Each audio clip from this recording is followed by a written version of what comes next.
Over the last few decades, researchers have moved their focus into the aesthetic opportunities that the arts provides us in bringing a healing therapy in to engage. We have art, music, dance, singing, and writing. All artistic endeavors often eliminated from school curriculums when money gets tight. And what's not considered is some of the most profound and influential means of gaining mental health and physical vitality is through the arts. For those of us who write poetry as kids in our diaries or played on the school band, we know the power of getting lost in time and space while we were engaged in those activities and moving ourselves away from the angst of the day of the world. We navigated to these creative endeavors in a natural way.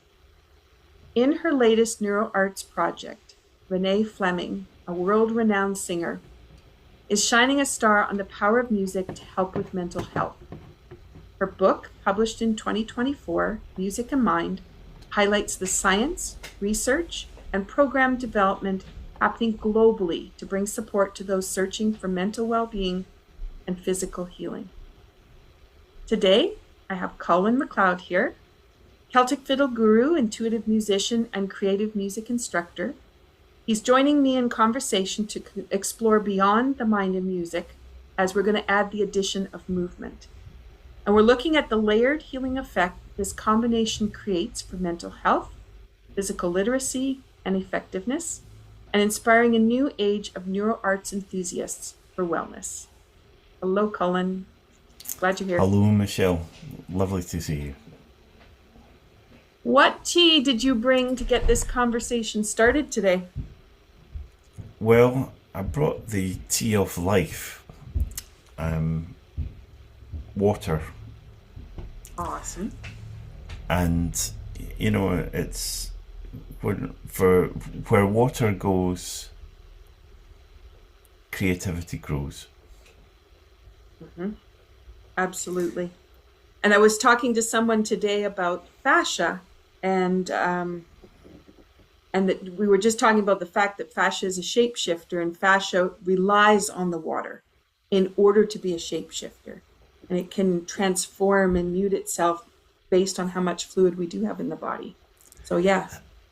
And the idea about fascian, you know, fascian, and you know, that's maybe creativity coming in to say that it's having a reflective sip or you know, a reflective drink.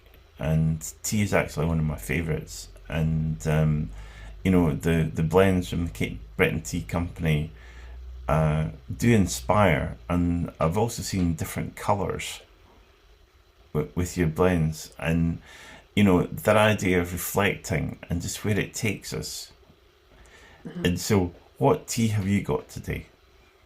Well, I brought Golden Serenity. So if you're going to think about color, so I'm just going to hold it up. That is absolutely, that's stunning. Wow. So if you think about when the sun's coming up over the hillside, first thing in the morning, and that brilliance that comes through, yeah. That's what we've got here. Today I'm hiding a snowman in the bottom of my cup, and we're in, you know, full-blown blizzard here today. So anyway, I'll be revealing my snowman as I go along. So for those people listening for the first time, Colin and I are bringing in the idea of what tea and herbs can bring to support the conversation. So you get a healing session while you're listening today, and Colin will be gracing us with some music. So that'll also be wonderful.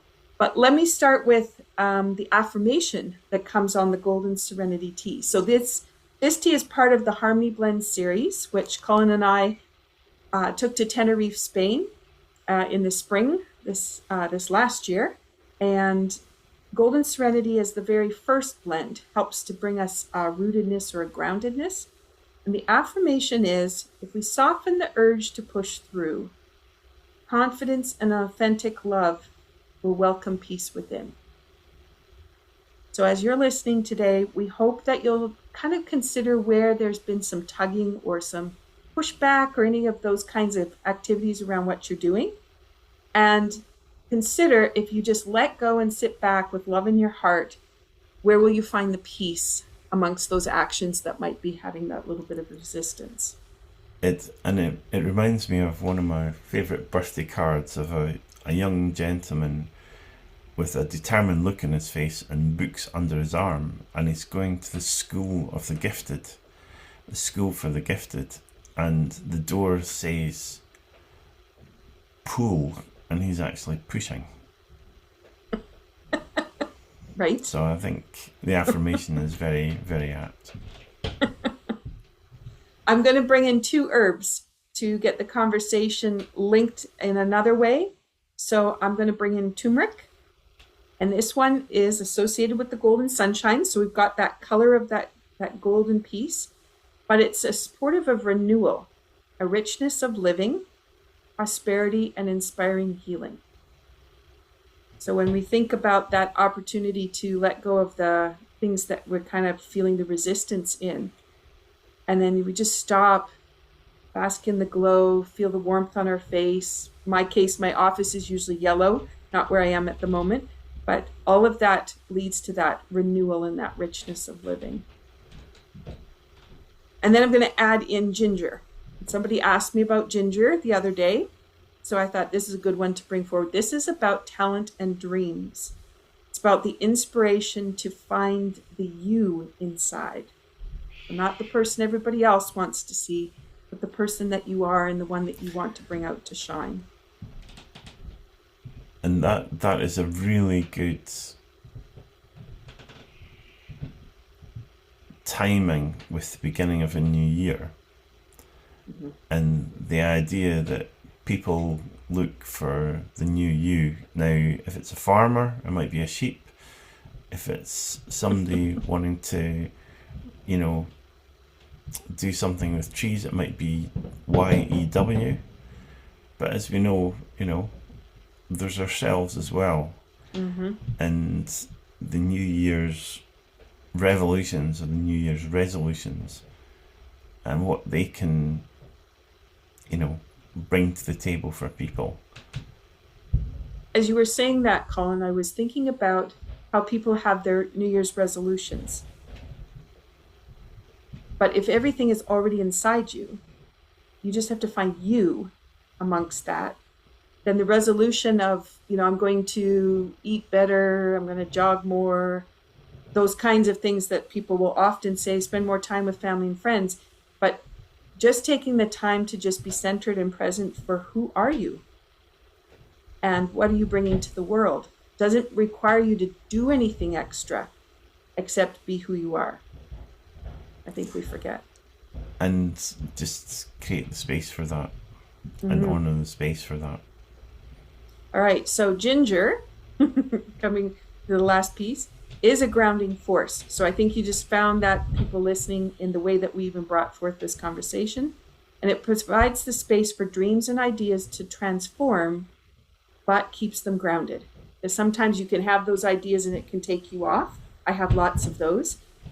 But you need to be able to have that capacity to find the grounding, to find the richness inside, to find the peace that you really want to pull forward. So when you put turmeric and ginger together in this blend, it's very powerful for being a catalyst. And being a facilitator of life.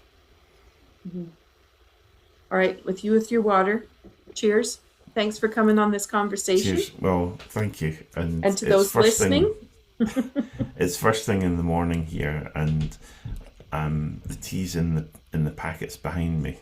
So I've got the support from there. So trying to get our time zones right. I've got the darkness is coming in and you've got the light coming up. All right. The other piece I wanted to bring forward, because you and I are preparing for some special presentations coming up, and I wanted to bring our coaster forward. That's going to be part of our project.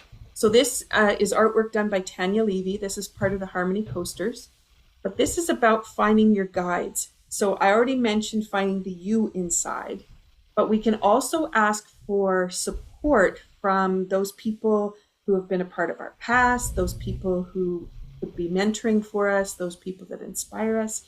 There's lots of ways that you can bring guides and support in. I'm just going to read the back side. This is follow the guiding light of your wisdom and way of knowing. Know that all you need is already inside of you. And feel the power of timelessness that frees you from locality. Could you say that again, please? Because I think that's quite important. The last one? Just both ones, the guides? Yeah. So follow the guiding light of your wisdom and way of knowing. Know that all you need is already inside of you. And feel the power of timelessness that frees you from locality. We're doing this over 2 time zones. So Michelle, you're based in Cape Breton, the Atlantic time, and I'm actually over in Australia. So it literally is morning and evening. Mm-hmm. And the idea about that timelessness, being able to connect, I think, with the possibilities of collaboration and teamwork. And I would say that one of my favourite teas of yours is actually Highland Splendour. Mm-hmm. And our listeners might be able to see some pictures of Highland Splendour finding its way to Scotland. Mm-hmm. With pictures in Inverurie Castle, the home of the Clan Campbell, and also in front of a genuine Scottish standing stone in Argyll. So, if you're asking me what tea would I bring to the table, it would be Highland Splendour. I know that's your favorite. And then that one has the intention of standing at the top of the mountain. What do you see? And letting go of all that stuff that often surrounds us when we think we need to take action, we need to do all the work towards the goal. Instead, standing, looking around and go, what do you see? And what is inspiring you to make that next move? Yeah. Awesome. Okay. We want to talk a little bit about some of the ideas that Renee Fleming is bringing up in her book. And they're just concepts that have been around for a long time. You and I have been talking about the fact that music has been around for as long as humans have been around, and longer, because nature has music and animals have music. But the way that they're trying to bring the research in to bring that development up of how important music is to the way that we think and the way that we feel. And something that just came to mind from the UK, sometimes as a way to confirm or affirm an idea of one's support, you say sound. That sounds good. And in Scotland, I've actually heard the phrase sound as a pound. Sound as a pound? Yes, as in, I think, sterling, like a pound in terms of... Oh, okay. The coin. Mm-hmm. Yes, and that's sound as a pound, and the idea of the association of pound, it could be weight, it could be sort of financial, as an affirmation, like a reiteration of something. Mm-hmm. And I'm glad they chose a pound rather than 40 pounds or a ton, because that's a lot lighter. Mm-hmm. Yeah. And the idea about sound being able to travel, and so anyway, that's what came to mind. So let me read a little bit from Yep. the book, so we have a chance to dive into a couple of the topics. So I'm just going to hold the book up for those people who might not have seen it yet. So music and mind, and this at the top it says harnessing the arts for health and wellness. So I'm on page 35. I am reassured by a quick online search that reveals at least 20 health benefits of crying. The sheer abundance of weeping's benefits makes me laugh and laughing brings at least 10 benefits more. And I don't know why I choose this song, An Evening's Last Farewell, to add to the birds' exuberant morning chorus. I don't understand why I would be willingly choosing sadness, but it feels so good. It's a bracing dive into a cold spring, a glimpse of midnight just before breakfast. Countless clinical studies have now tied the secret of health to moving. There's also great health in being moved, something that produces similar physiology. Think about the old meanings buried in the etymology of emotion. To move and to feel are complements, and the emotion that a tune triggers is a tune-up in how to move more deeply through the wider world. Music makes us go somewhere. It propels us into new states, new vantages, new emotional affordances. If you ask a scientist why music is healthy, the answer will come in units of cortisol, heart rate, and blood oxygen levels. But if you ask the listener, they'd say the music is an offline cognitive therapy. By making us sad in the absence of real tragedy, it leaves us more adept in sadness when life calls for the real thing. Being moved by a song holds the key to mental health. Music says, here's what happened to us.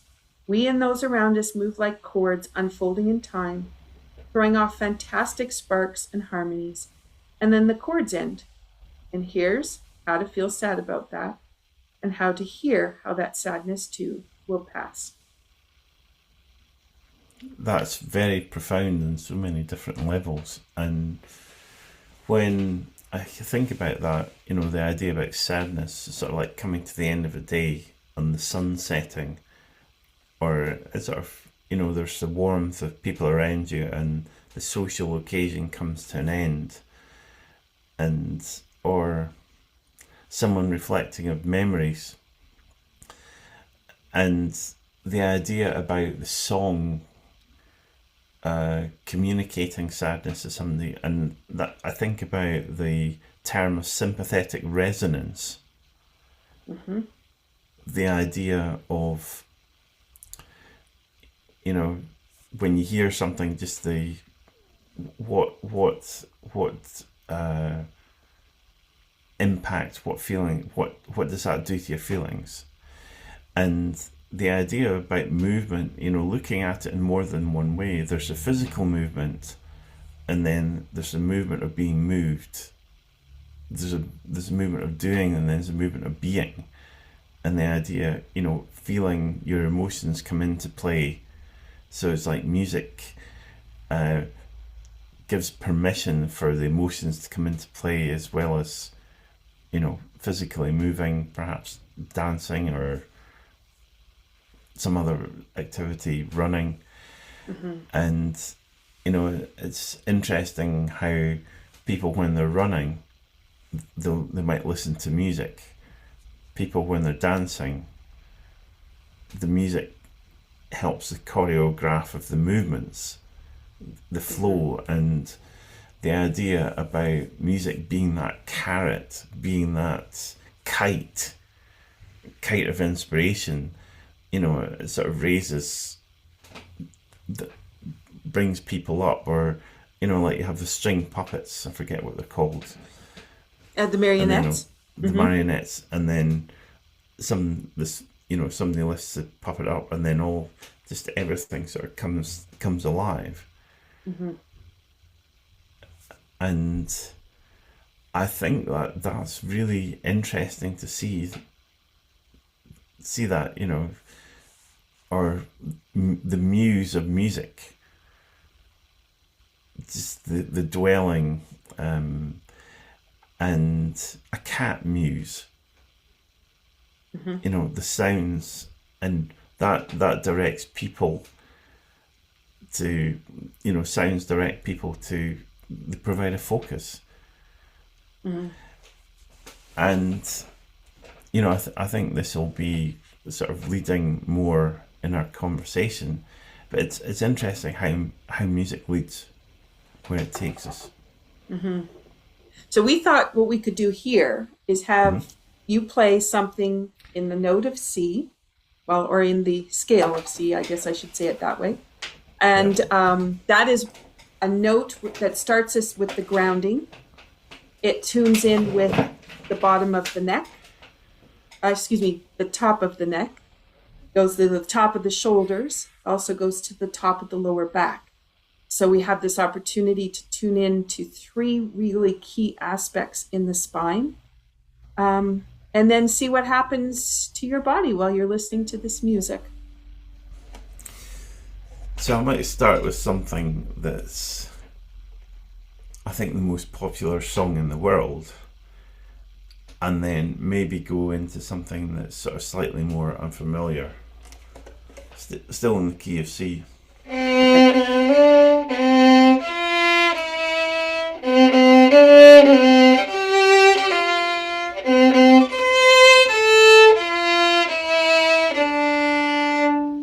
That might be actually F major I've done.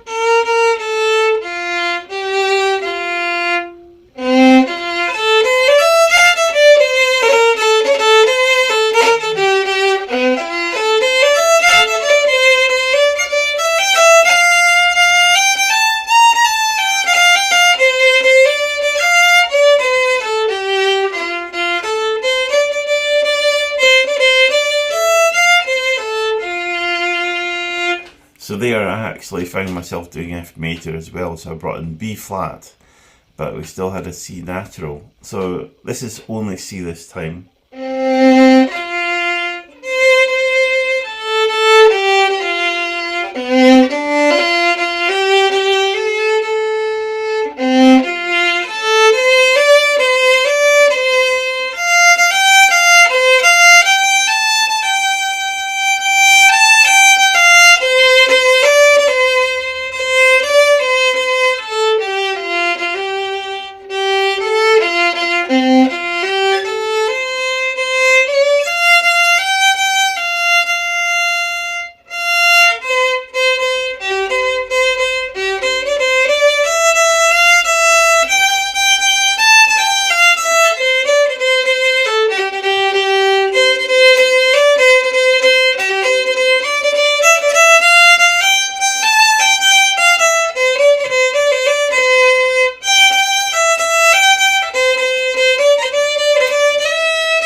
So that was actually made up on the spot. And it was a bit rough, but Michelle, did you tap your feet? Did you find yourself tapping your feet?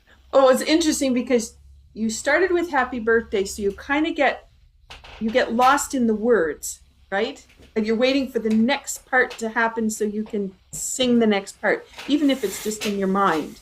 And the body kind of is like anticipating.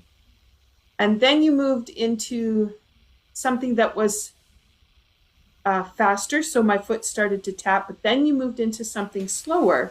So then I was kind of waving, but then you moved back into something where both feet wanted to move. All that because I was listening to the music.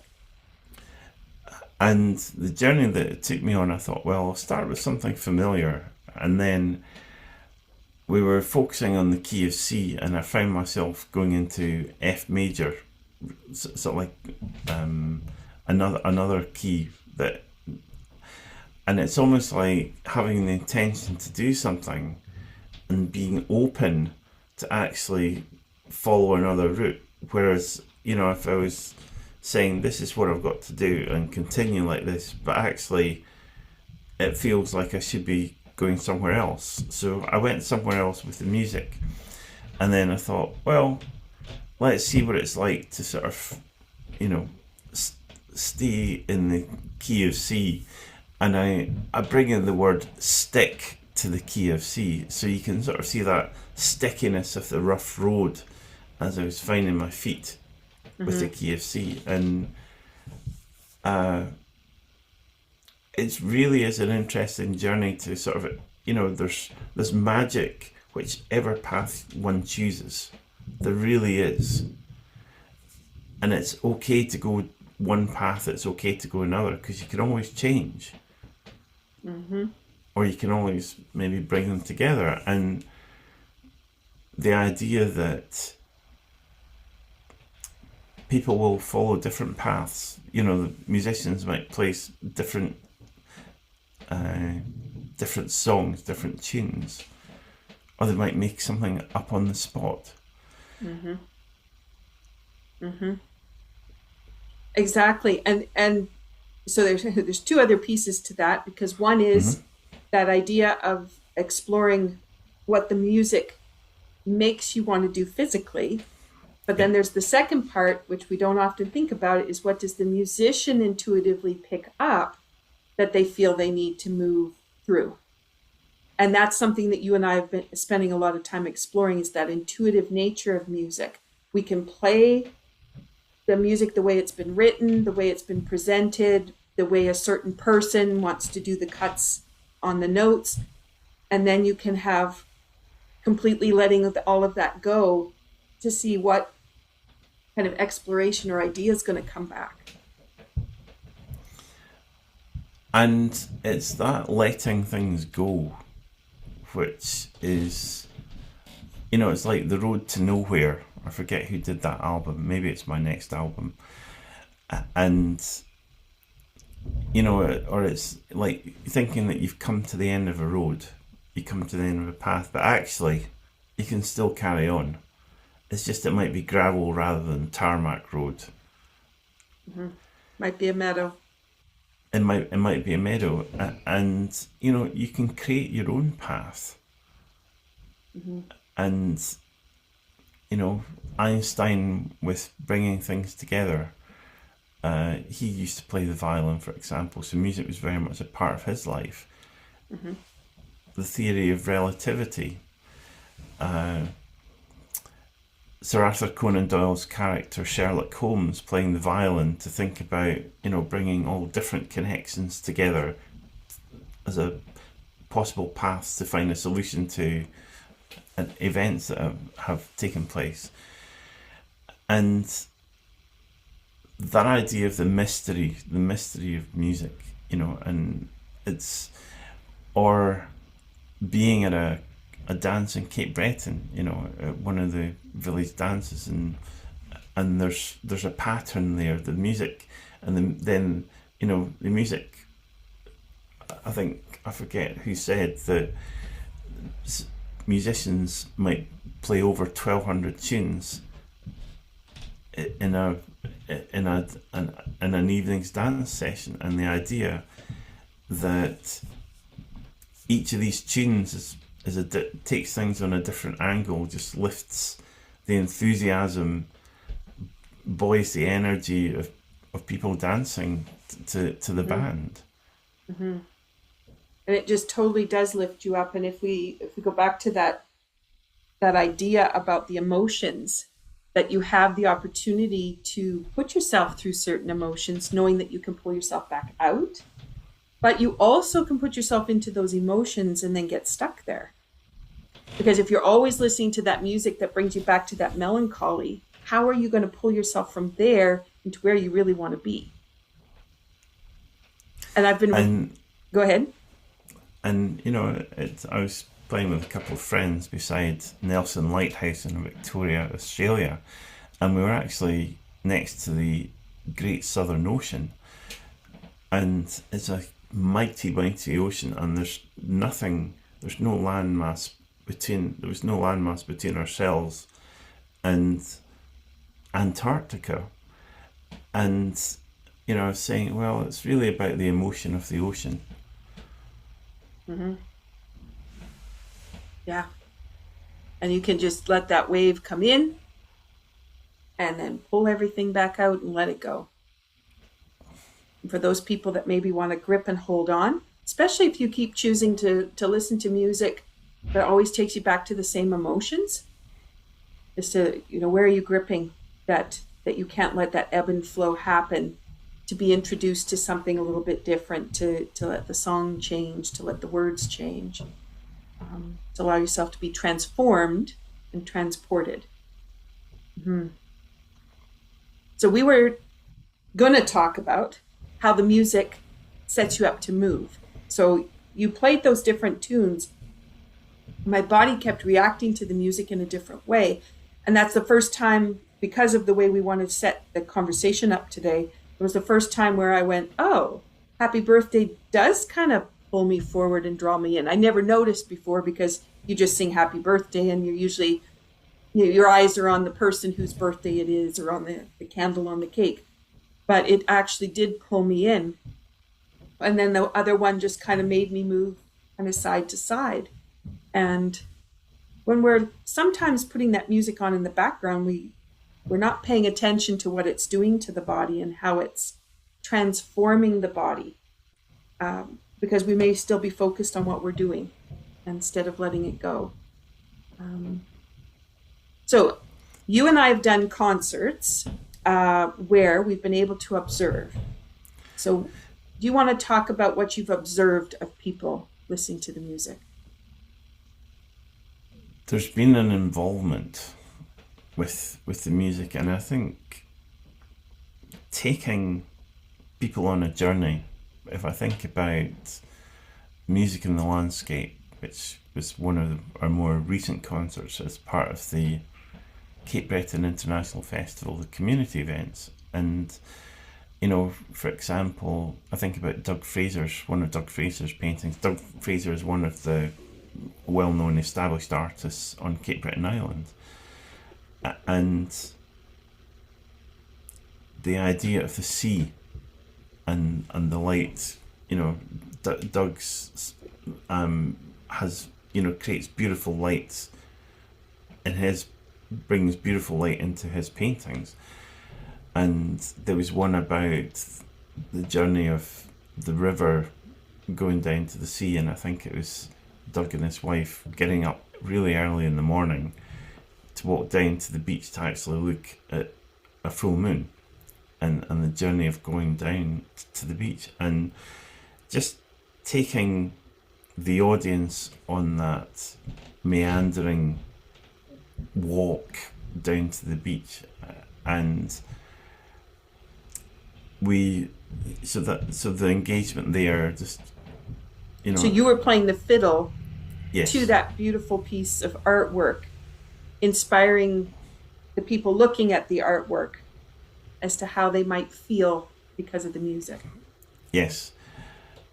And then we have Donna Hutchinson on harp, with Marie with the spoken word, and I think the movement there, that's actually, you've incorporated that into a Tai Chi movement video. Mm-hmm. Yes, it's on the YouTube channel. Yeah. And what's your YouTube channel, Michelle? At Michelle Greenwell. Okay, thank you. And then the other one, it was the idea about voice. So one of the things we did was to have everyone humming a note and joining in. And something that sort of inspired me on this present journey, that sort of brought an additional element or angle to the music and movement, is having a conversation over here in Australia at the beginning of the year. And it was around, there was a case study done in 2013 about a choir singing together, and they found that everyone had the same heartbeat. So it was very interesting to have the concert and have everyone humming and singing and joining in, mm-hmm, with what was going on, and that sort of like full 360 ambience of experience for people, where they could feel and be part of the resonance of things. And I think there was a gentleman who mentioned to you about, he was able to sing. He was able to find his voice. Yeah, he didn't think he would be singing. And then he looked at me and he said, "What did I put in the tea?" Because I had introduced, I don't remember which blend it was, might have been Highland Splendor. But I'd introduced the tea blend and he'd been sipping on it. and he was not someone who would have vocalized. But as the whole room picked up and started to become one with the music, it became easier and easier for those people who don't really like to voice anything to also become a part of it. And he thought there was magic in the tea to make him do that. Yeah. And it's almost like just watching the sun setting in Mabu and just having the waves gently coming in to the beach and then rolling back out. And there's sort of like, there's a peacefulness, there's a tranquility in the group that people feel that they can actually, contribute with their thoughts. And our observations that we've had from those shows is an interesting one, because people will sit down to listen, and they sit down with a posture that is lean back in the chair, maybe put your feet out and cross your ankles, cross your arms, and be prepared to listen. And then once the music gets going, then they start to shift in their seats. And pretty soon they move from being on their tailbone, coming up to sitting a little bit taller. They might move their neck around a bit, move their shoulders, their arms become uncrossed. They might lean in closer to the music.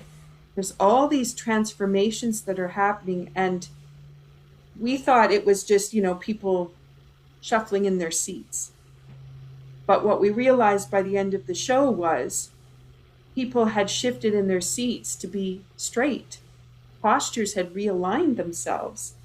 Heads that were forward from driving or computer time were actually finding their way back to being on top of the shoulders. And those crossed arms of, I'm here to listen, softened to, I'm here to be part of the experience. And then, of course, you threw in some vocals on top. So, but it was such a beautiful transition to watch. And for these people to be be present and know that, have fun and genuinely relax. I mean, the hospitality in Cape Breton, folks, if you ever get the chance to go there, it's truly magical.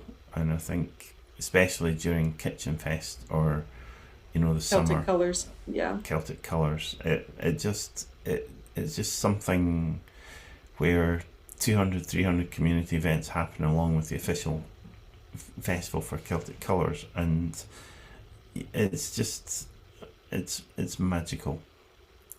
And I think one of the things that, as we're looking at arts and the idea of, you and I have been talking about, we've got arts, so we've got music and how people can engage with music, but we also have layers of things happening. So we have color, we have herbs, if you're sipping on tea, and then we have these movement pattern pieces, the way that we move, the way we put them together, and our intentions.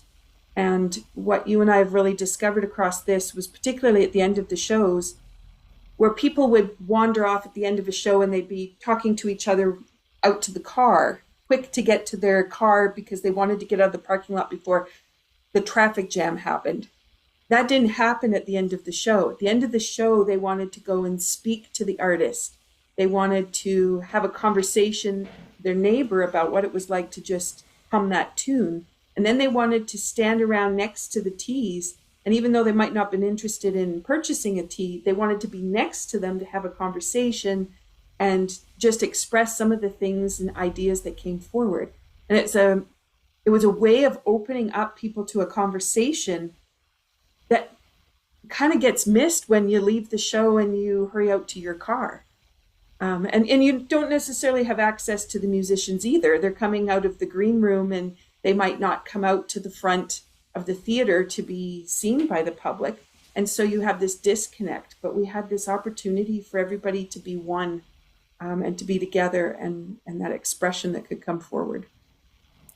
And the idea of ambience and even humbiance, and just, that the people feel really people felt really relaxed to have these conversations, to go and speak with people, or just see their neighbours and find out what everyone was up to. That informal being is something that all those elements contributed to. Mm-hmm. That they contributed to a relaxed ambience. Mm-hmm. Mm-hmm. So we were going to talk a little bit about the physical aspect of the experience of being in the music, and not necessarily that you went to the dance to hear the music and you were going to dance, so you already had that idea of the movement piece, but the way that you do want to move when you're sitting in a chair. So I wanted to bring forward some of the physiological things that happen while you're listening, and it just happens organically, especially here in Cape Breton, because as soon as you play a fiddle tune, in the hall is a hum of feet as all the feet start beating to the music. Now, the thing about toe tapping is you wouldn't necessarily get this in classical music. So classical music, you kind of head off somewhere into a beautiful imaginative space and your mind can wander as you're hearing the beautiful sounds. In the Celtic music, there's this driving beat that arrives, and toe tapping happens for everybody here.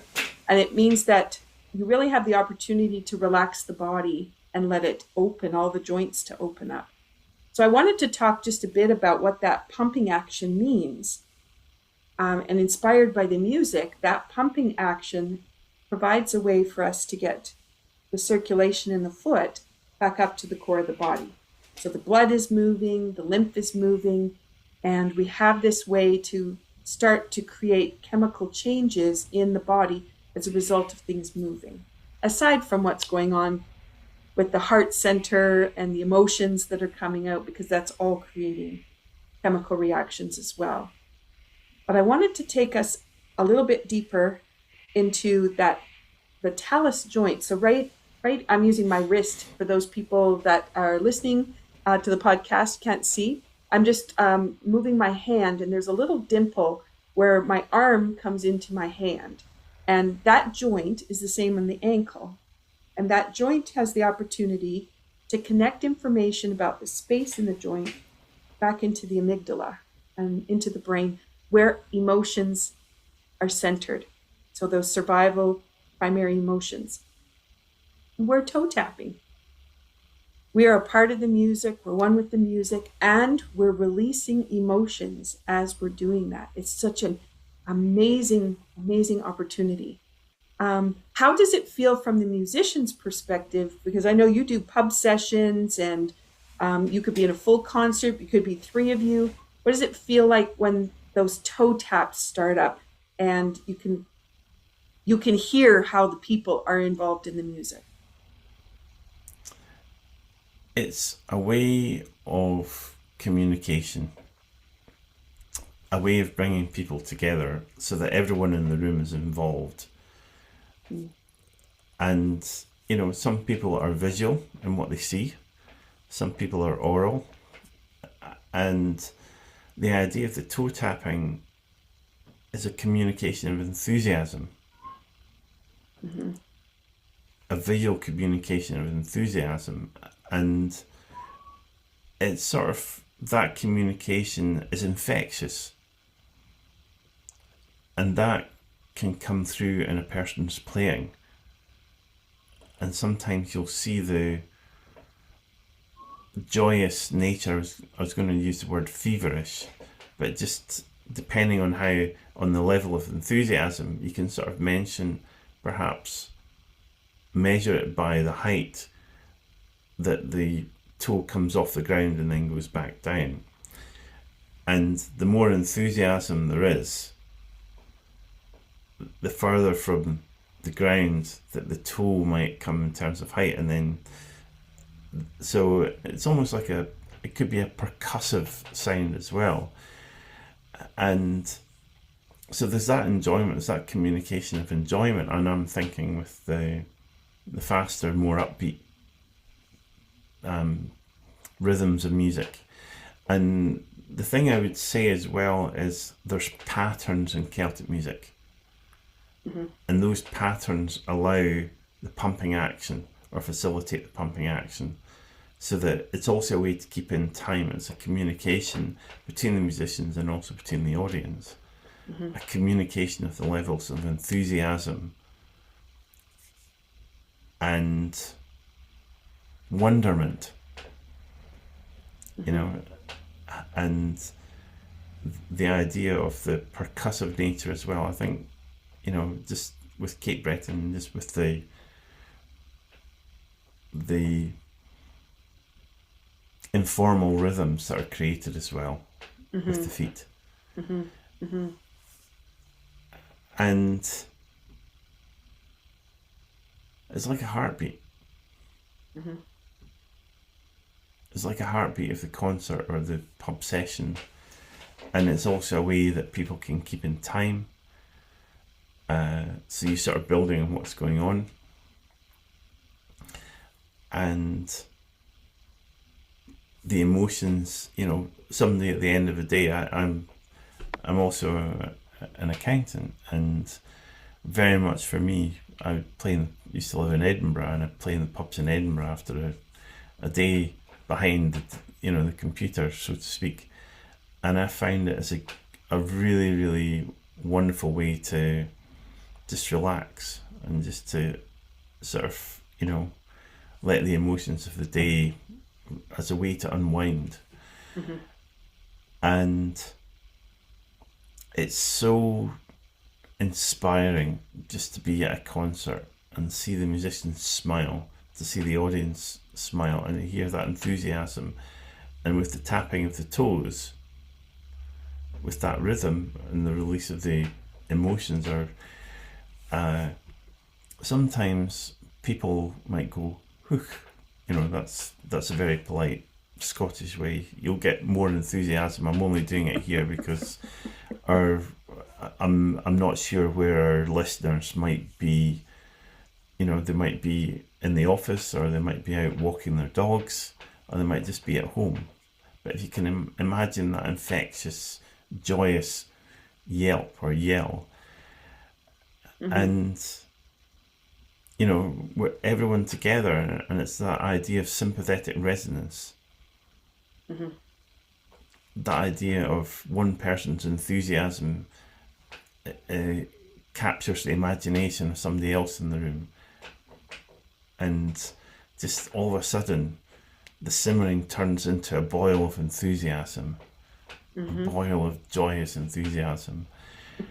And I've seen that at sessions. I see that, and I've seen that when I'm in Cape Breton. Just the joyous nature of everyone getting together. And I think when you go along to some of the events, like at the Red Shoe Pub, for example, or some of the concerts that you've managed as well, and musicians, people come together from all parts of the world, and there'll be that it's almost like it's like an international language. Mm-hmm.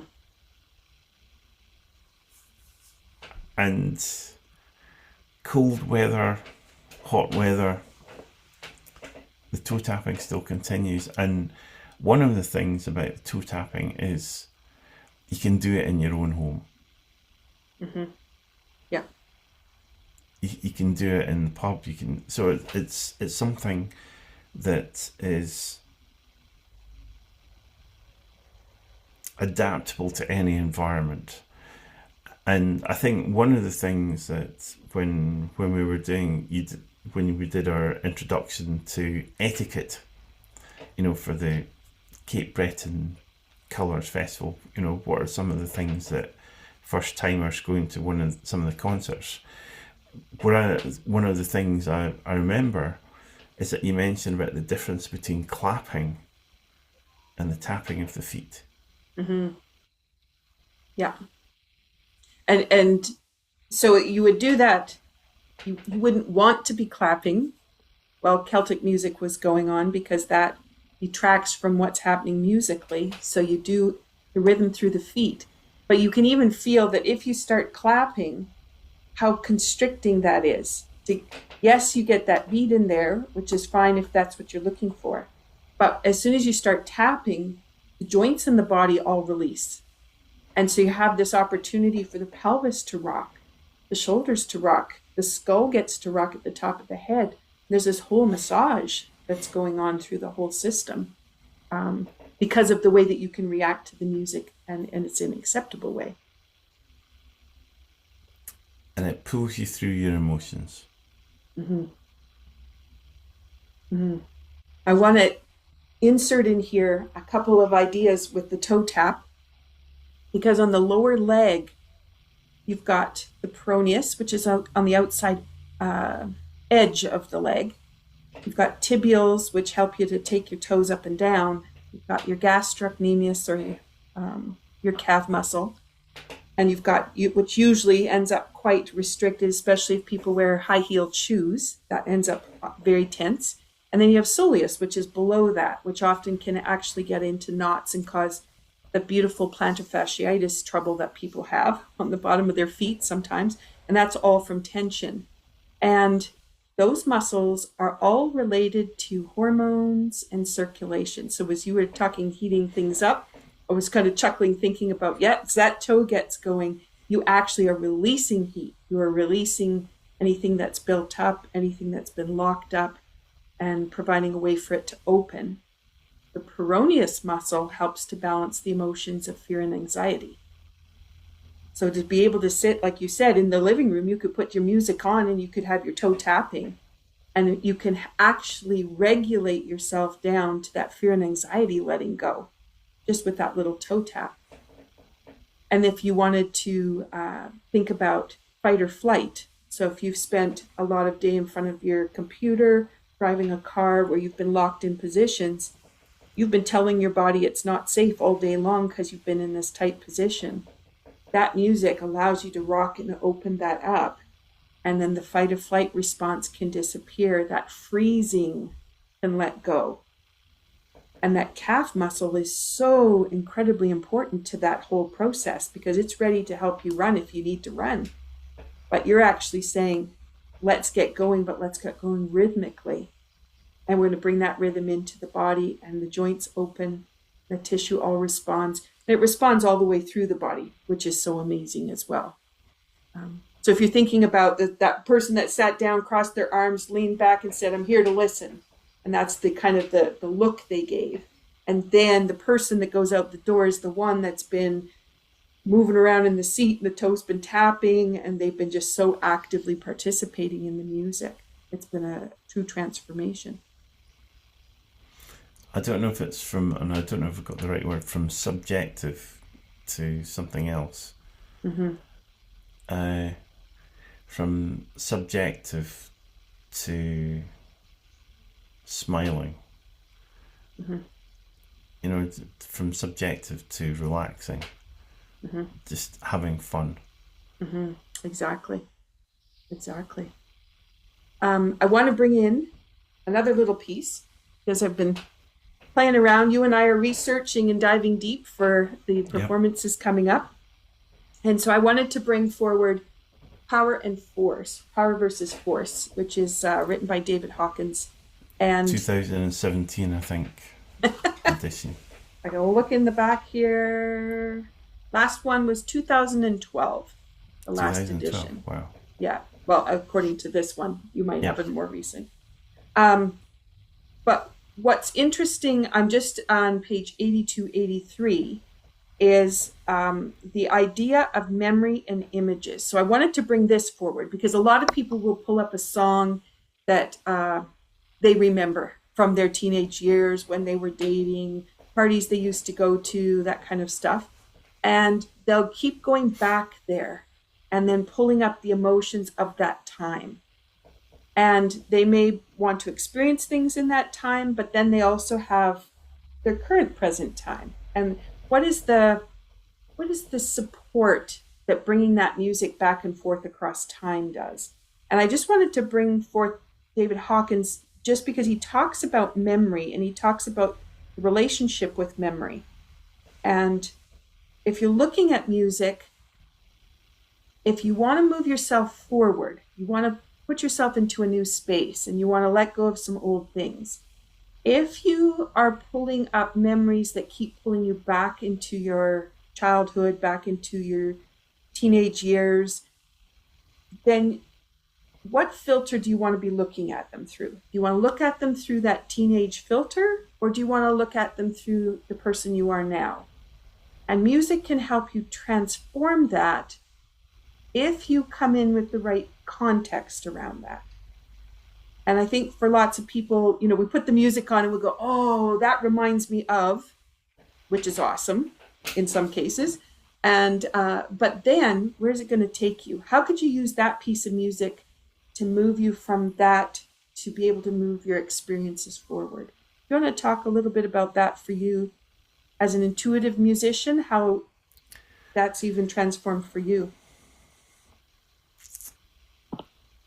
The idea of being in a space, or if I may bring in movement, the idea about people moving through something, like it could be an exercise, and music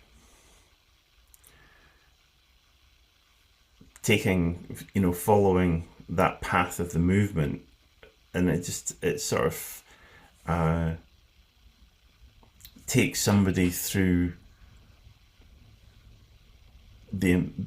takes their emotions with the physical as well, so they can go on that journey. So it's like they're bringing all of themselves to the table, and that's what I see with your music and movement classes. And I think that's something that we might talk about in further podcasts, just where that might be going. And what it makes me think about is our time at the kinesiology conference in Tenerife back in May. The idea about music helping people to move through emotions and movement, so it's like the being and the doing, that collaboration, that teamwork. And so I trained classically at school, and so I have a love of classical music, I have a love of Scottish fiddle music, I have a love of Irish fiddle music, and I use the umbrella of Celtic. And in Scottish fiddle music, I used to go in for competitions as a teenager, and you'd play a slow air, then you'd play a march, a suspect, and a reel.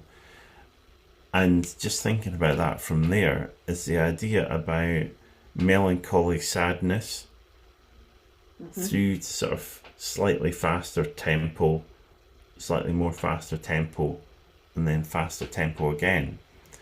And the idea about the honouring of each of the emotions of a person, for example, sadness, a way to release, the slow air might be written for somebody who's passed away. So honouring that space is a way to be able to release the sadness that sort of tugs at the heartstrings. The idea of the march, perhaps people are walking a long distance, and the idea that rhythm helps them to sort of keep going.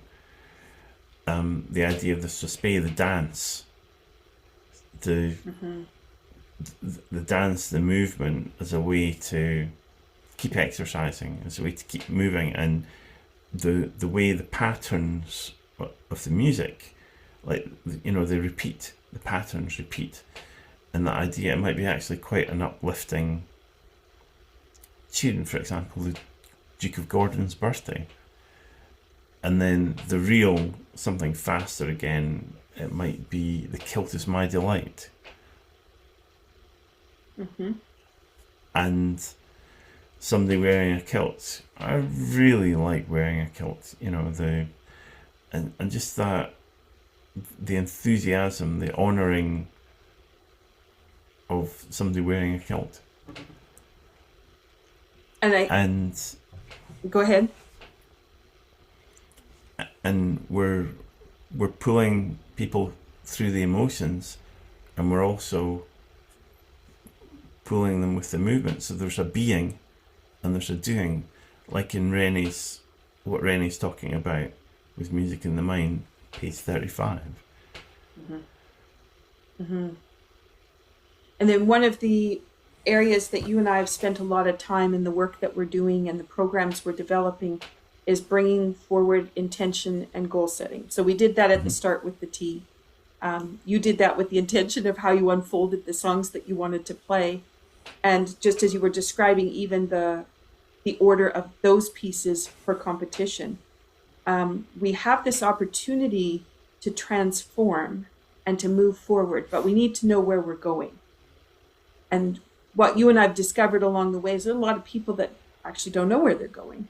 They think they do, but they're not sure. And they either get stuck in the present because they can't see anything forward from what they're currently experiencing.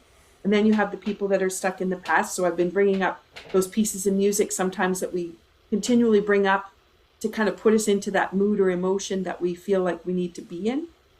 And then it's how to move ourselves forward from that and making choices then that will transform us. Or you're listening to a musician who can play intuitively, and exactly what you did when you went to play today, you said, I needed to go to F, and then I came back around to C, is that opportunity to know where you're going and then be able to move ourselves in there. And I'm glad that you brought up that movement helps you to move, because you're taking that frozen piece and letting it go, and you're allowing for that transformation to happen.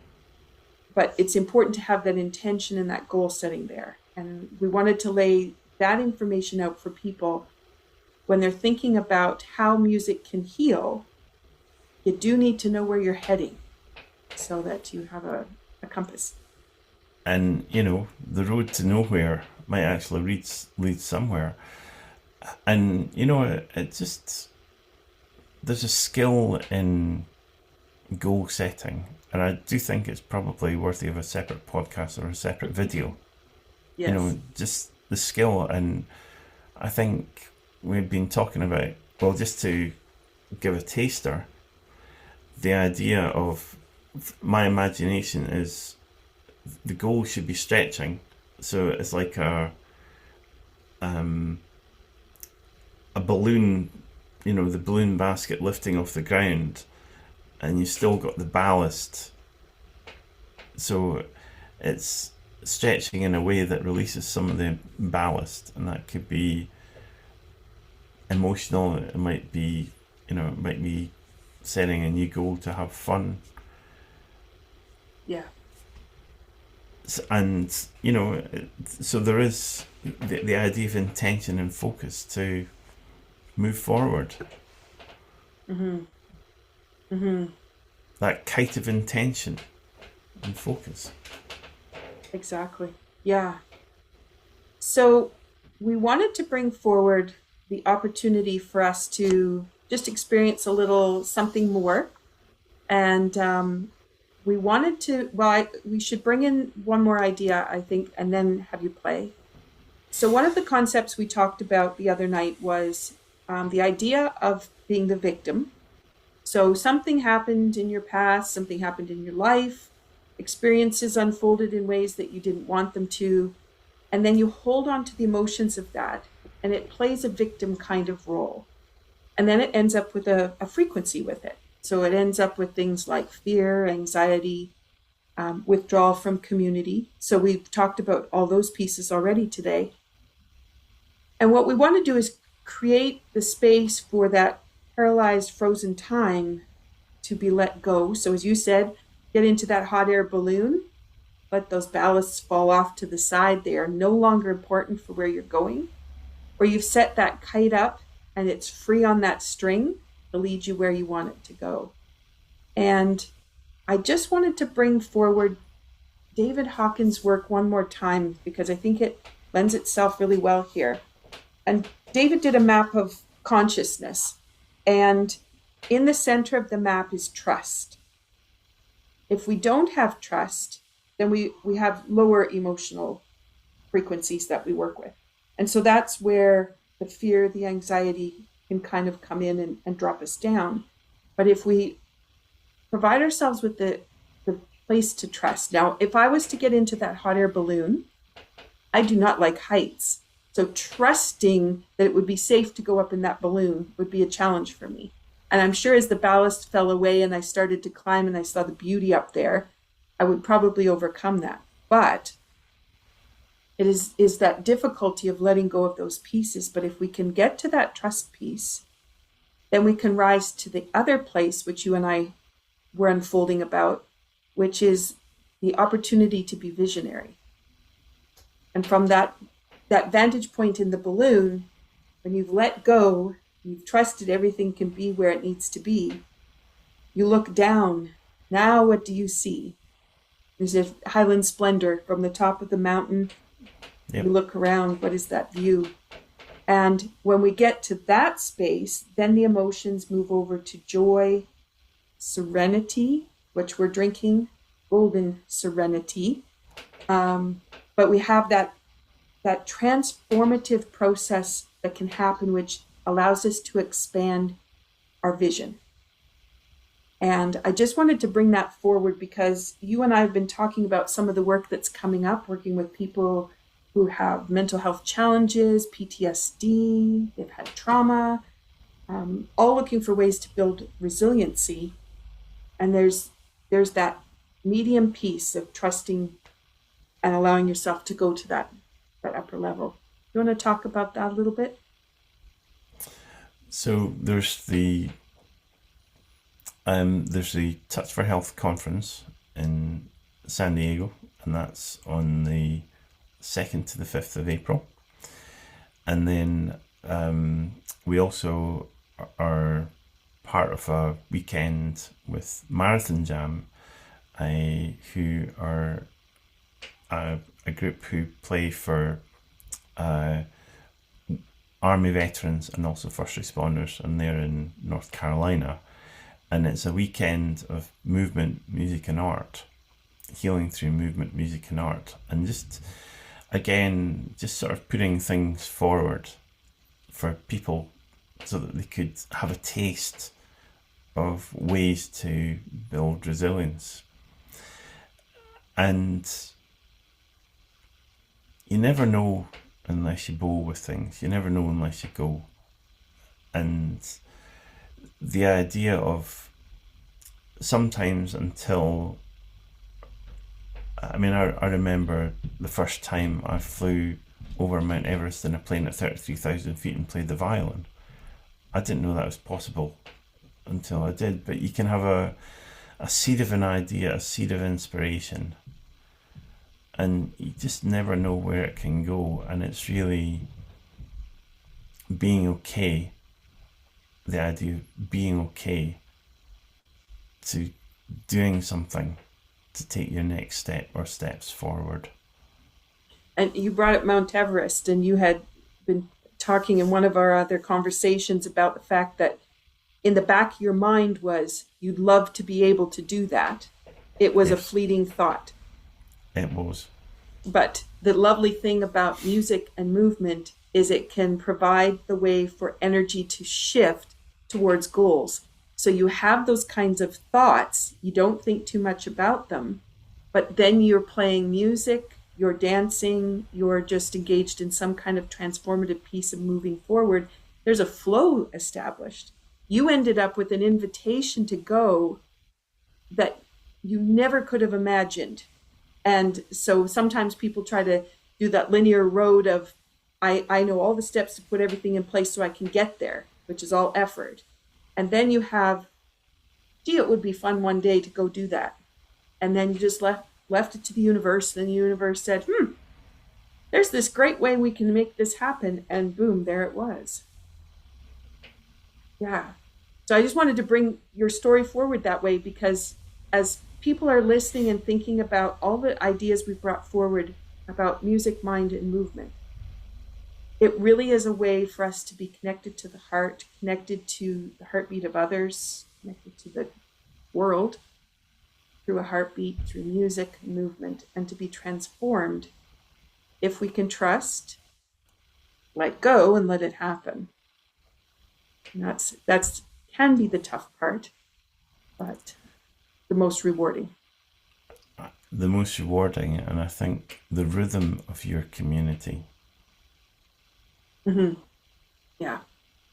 And I think that's the other piece we also wanted to bring up, is that idea of community, because a lot of people, when they don't feel well, they have issues come up, they stay home, they isolate themselves, they don't want to complain to their friends again because they don't feel well, but they don't go out into community, they isolate. And that's when that frequency can drop down. And you can put music on and tap your toe, but my gosh, it's so much better in a room full of musicians and people who are all there for the same purpose. It just feels so good. You get to feel the full enchilada of the experience. Right. Okay, so with that, we thought we'd finish off with some music for people to have that lift up. And what I'm going to do is I'm just going to move my chair back, and I'm going to do a seated Donu. So I'm just going to do very simple arm movement. But as I explained to someone today, less is more. And this is actually going to be moving the fascia within the whole center of the body, making the organs very happy, opening up the breath, relaxing and calming the vagus nerve, and all to the most amazing music at the same time. So this might be something you want to come back to and just have this little clip. So I'm going to step back and let you do your magic there, Mr. Colin.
Perfect.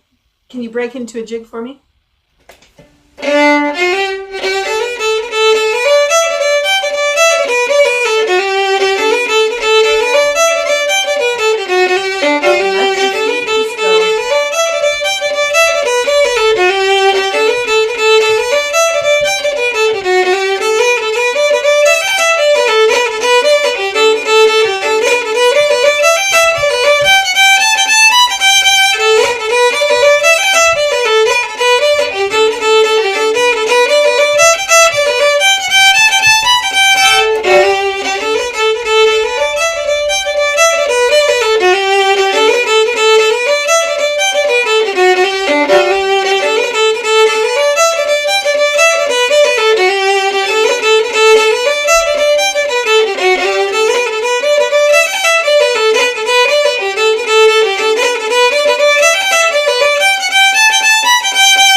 Awesome.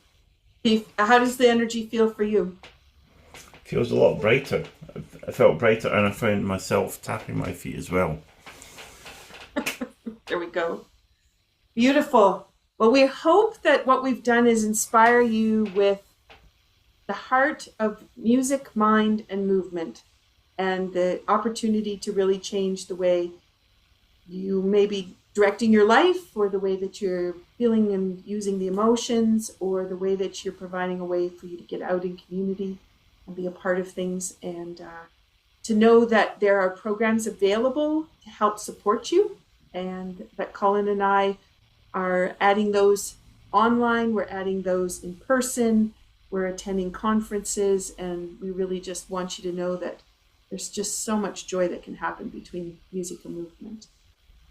Colin, how can they find you? At celticfiddleguru.com, or probably within the next couple of months, harmonicsforbusiness.com as well. I'm on Facebook as Celtic Fiddle Guru and also Instagram. And there's, I think, on your website, there's the mini course for building resilience. Mm-hmm. So for those people that want a little bit of movement and music, and it'll lead you right through a whole process to be able to really help you gain energy, we would be happy to have you participate in that. And you can find that on thegreenwellcenter.com. And that's under building resiliency. Awesome. Thank you, Colin. You're very welcome. And Michelle, where can people find you? greenwellcenter.com and capebretontea.ca. And I'll say cheers from what's left of my golden serenity tea. Thank you so much, Colin. Cheers. You're very welcome. Be well, everyone, and thank you so much for listening.